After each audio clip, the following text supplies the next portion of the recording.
Voici un exemple. Votre patient doit recevoir de l'héparine au PSE, de l'insuline selon le protocole, 4 g de chlorure de potassium, de l'eau liquinomèle avec les électrolytes, du Décan, du Cernevit une fois par 24 heures, de la furosémide 250 mg jour, de l'Eupantol à 20 heures, du paracétamol toutes les 6 heures, de la ceftriaxone une fois par jour, de la vancomycine au pouce-seringue, de l'hypnovel et du sulfentanyl selon le protocole pour une sédation niveau 1, du Nimbex, du chlorure de calcium, et c'est prévu à 18 heures aussi. Que proposez-vous, sachant que votre patient a une voie veineuse centrale 3 lumières et une sonde nasogastrique? Vous pouvez réfléchir au problème sur une feuille à côté. Voici ce dont il faut se méfier. Le ceftriaxone et le chlorure de calcium précipitent, donc il faut absolument décaler les horaires pour ne pas les passer au même moment. L'héparine a de nombreuses incompatibilités, avec la nicardipine, la nutrition parentérale, la myodarone, la micacine, l'érythromycine, la gentamicine, la vancomycine, la ciprofloxacine. Donc, on vous propose de mettre l'héparine sur la voie des sédations. S'il n'y a pas de problème digestif, on mettra le pantoprazole et le paracétamol par sonde nasogastrique, ceci sur prescription médicale pour les IDE. Si c'est possible, à voir aussi avec les médecins, mais on passerait le Burinex plutôt que la furosémide. Pour réduire les apports, on préférera ajouter le Décan et le Cernevit dans la poche de nutrition parentérale. L'insuline peut se mettre avec la nutrition parentérale, donc c'est important de privilégier l'insuline sur la voie du programme avec la nutrition parentérale.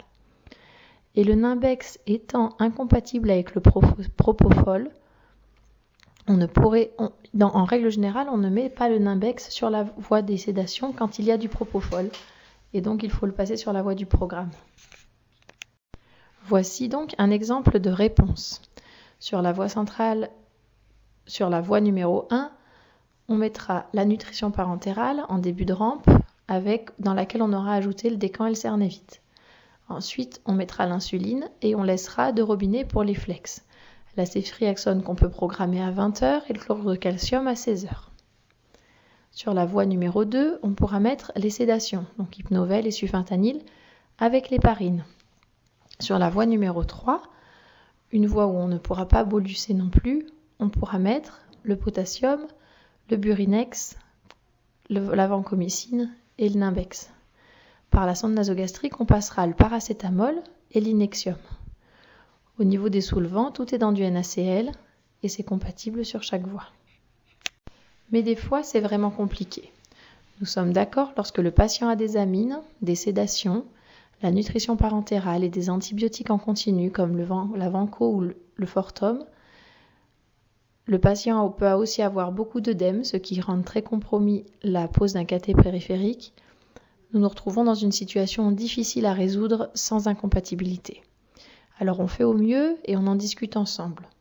Et on espère bientôt un prochain projet de recherche pour continuer de réduire les IPC grâce à l'utilisation de cathéters centraux 4 lumières. Ce qu'il faut retenir de ce cours. Pour les médecins, il faut vraiment suivre les prescriptions par défaut qui ont été mises à jour dans Reasic. On ne veut plus voir de la poudre prescrite sans dilution. Si vous avez des remarques ou si vous avez l'impression qu'il manque des prescriptions par défaut, n'hésitez pas à vous tourner vers nous pour qu'on puisse réactualiser les prescriptions. Pour les infirmières, il faut suivre les prescriptions Reasic et lire les principales IPC. Suivre les prescriptions Reasic, ça veut dire regarder quel solvant va avec le médicament et dans quel volume. Et regarder les IPC, c'est ensuite organiser les rampes de la meilleure façon possible. Et il ne faut pas oublier de toujours étiqueter les médicaments avec le nom du médicament, sa concentration, la date et l'heure de préparation et les initiales ou le nom du patient. Voici les sources de ce cours. Merci de votre attention Et n'hésitez pas si vous avez des remarques ou des questions.